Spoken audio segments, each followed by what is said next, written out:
Hello friends, मैं गौरव आप सभी का स्वागत करता हूं मनी मेंटर्स में।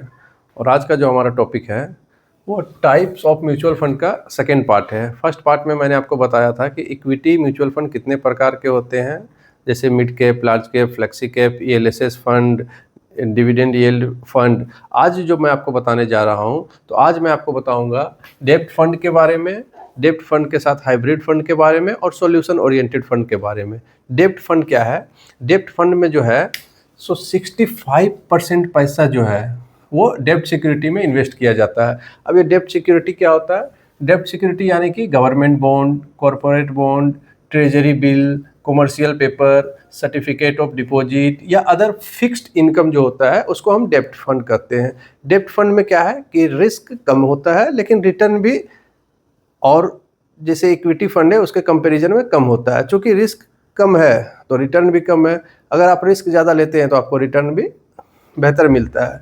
तो डेब्ट फंड तो हम आपको बता दिए कि क्या होता है। अब हम आपको डेब्ट फंड कितने प्रकार का होता है इसके बारे में बताएंगे। जैसे कि dynamic bond fund. Dynamic bond fund क्या होता है कि इसमें फंड मैनेजर ऐसे बॉन्ड को बाय और सेल करते हैं जिसकी अलग अलग मैच्योरिटी और इंटरेस्ट रहता है। जैसे अगर फंड मैनेजर को लग रहा है कि इंटरेस्ट रेट बढ़ने वाला है तो वो शॉर्ट टर्म बाय करता है, और अगर उसको लगता है कि इंटरेस्ट रेट घटने वाला है तो वो लॉन्ग टर्म इन्वेस्ट करता है। अब ये हो गया हमारा डायनेमिक बॉन्ड फंड। चूँकि मैंने अभी आपको बताया डायनेमिक बॉन्ड फंड, इसमें मैंने आपको बताया कि कैसे फंड मैनेजर जो है शॉर्ट टर्म बाय करते हैं, लॉन्ग टर्म बाय करते हैं, जैसा उनको लगता है कि इंटरेस्ट रेट कम होने वाला है, बढ़ने वाला है।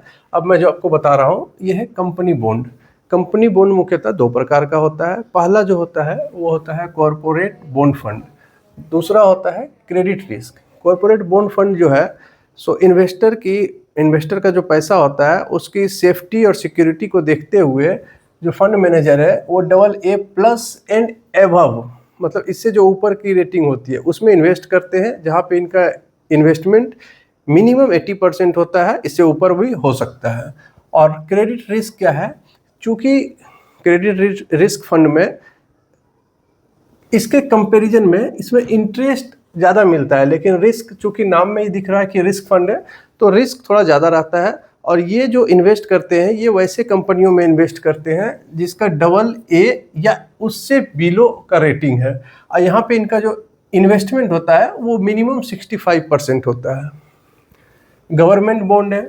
गवर्नमेंट बॉन्ड जैसे कंपनियों को पैसे की रिक्वायरमेंट होती है तो वो बॉन्ड्स इशू करते हैं, उसी तरह जब गवर्नमेंट को भी कोई कभी पैसे की ज़रूरत पड़ती है तो वो गवर्नमेंट बॉन्ड इशू करते हैं। अब गवर्नमेंट बॉन्ड में क्या क्या होता है, जैसे मैंने अभी आपको बताया ट्रेजरी बिल वगैरह होता है। बैंकिंग एंड PSU फंड, ये क्या होता है कि मुख्यतः जो फंड मैनेजर है इन सेक्टर में इन्वेस्टमेंट करते हैं, जैसे बैंक्स में, PSU में, PSU यानी पब्लिक सेक्टर अंडरटेकिंग, PFI में यानी पब्लिक फाइनेंशियल इंस्टीट्यूशन में, और बैंकिंग एंड PSU फंड में मिनिमम जो इन्वेस्टमेंट होता है वो 80% होता है। तो ये जो dynamic bond fund, company bond, जो कि मुख्यतः दो प्रकार के होते हैं, government bond, banking and PSU fund, तो मैंने आपको अभी जो बताया ये हमारा था डेब्ट फंड। अभी मैं आपको जो बताने जा रहा हूँ वो है हाइब्रिड फंड।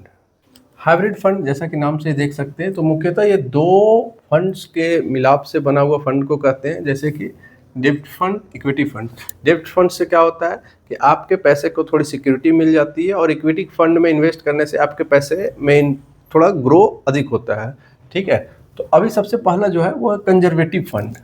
कंजर्वेटिव में क्या है कि यहाँ पे ज़्यादा से ज़्यादा पैसा आपका जो है डेब्ट्स में इन्वेस्ट किया जाता है और बाकी बचे पैसे को इक्विटी में इन्वेस्ट किया जाता है। डेब्ट्स में जो है, डेब्ट में वो 75 से 90% तक इन्वेस्ट किया जाता है और बाकी बचे पैसे को इक्विटी में इन्वेस्ट करते हैं। जैसे कि अगर आपने 75% डेब्ट में इन्वेस्ट किया है तो 25% आपका इक्विटी में इन्वेस्ट होगा, और अगर आपने 90% डेब्ट में इन्वेस्ट किया है तो 10% आपका इक्विटी में इन्वेस्ट होगा।